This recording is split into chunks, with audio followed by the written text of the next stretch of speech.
Good morning, everyone, and welcome to the Ankerstar Wealth Market Update.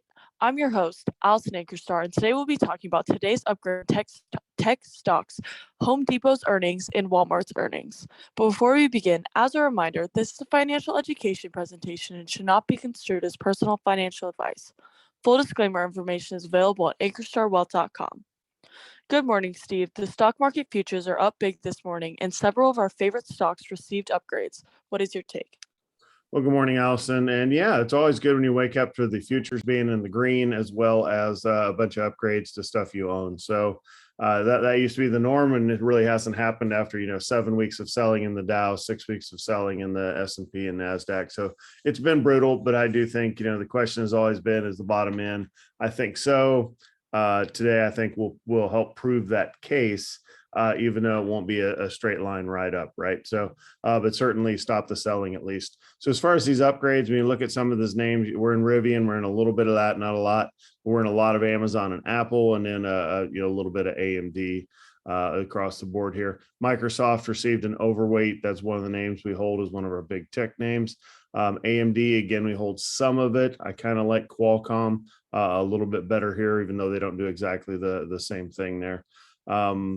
As far as the Apple, so there's Rivian to overweight. Apple is overweight. So again, Apple and Amazon being upgraded is great news for the stocks. Certainly there's the valuation of each of these, which again, as the stock price dropped, the better the risk reward ratio is. We talked about that a little bit yesterday. But also don't forget, one thing we haven't really talked about lately is these companies being Apple, Amazon, Google. I can't remember Microsoft offhand if they have a big buyback program, but the shareholders tend to vote in these big buyback programs. For sure, Apple does.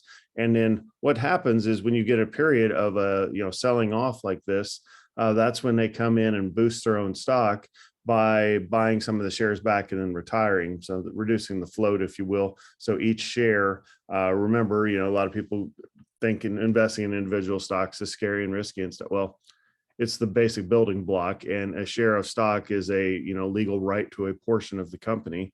So they retire some of these shares. So each share you own is fractionally worth more, albeit very small fraction. But still, you start thinking, I think Apple's was $90 billion, Google's was $90 billion authorized. So you get times like this, they may roll in and use that full amount to buy up the stock. So again, it stops it from going down. So you get that risk reward ratio where it's like, okay, it's fallen enough to where you don't think the company's going to let it fall any further. And then now you have all the upside, or you have more upside because it came down so much from a recent high. So overall, I think the upgrades across the board are starting to flow in, which gives a little bit more positivity to the market, which can enable that kind of, all the bad stuff is baked in, and now we can start kind of going higher for the rest of the year.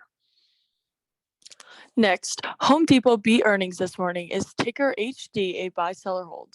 I think it's a strong buy. I bought some yesterday ahead of earnings, and that can go either way. So I'm not saying that always works by any means, but certainly if you believe in a company and you believe in their business model and their leadership, this is first quarter for Ted Decker, new CEO for Home Depot. So a little bit of some risk there that things didn't go as good as they thought. But I thought that things were going to go fine, and indeed they did. So I bought some yesterday for some folks. So retail has been a little bit tough with some supply chain issues, right? If you've tried to buy anything or get anything fixed lately, it's not as easy as it used to be, right? So you're on somebody else's terms.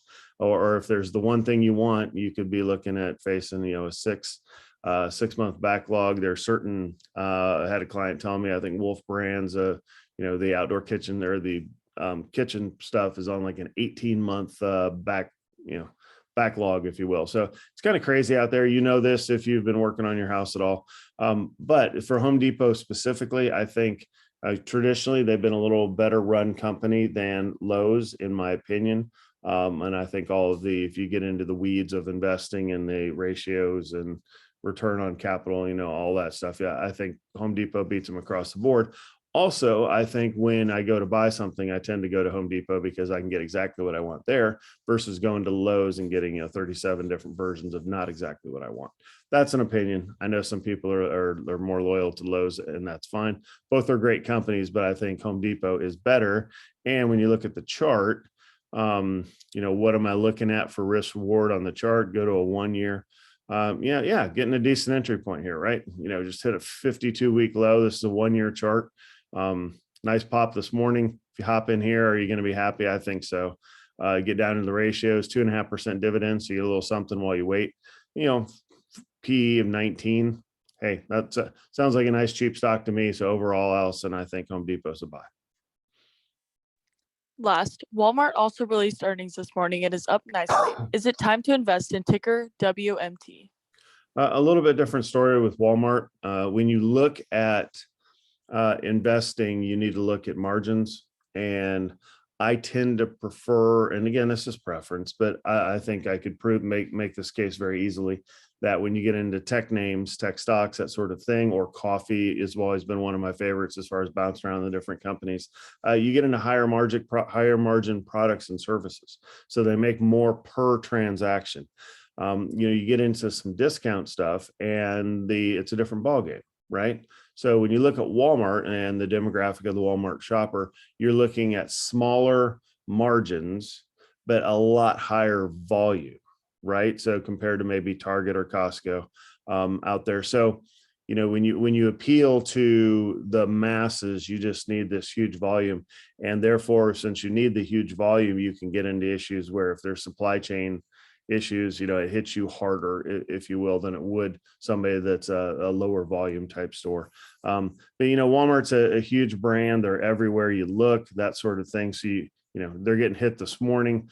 It's not going to get my money as far as an investment. We'll pull the 1 year chart here.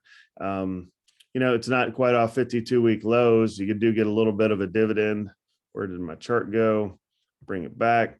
You get a little bit of a dividend, a couple percent while you wait. It is recently off its highs. I'm sorry, 1.51%.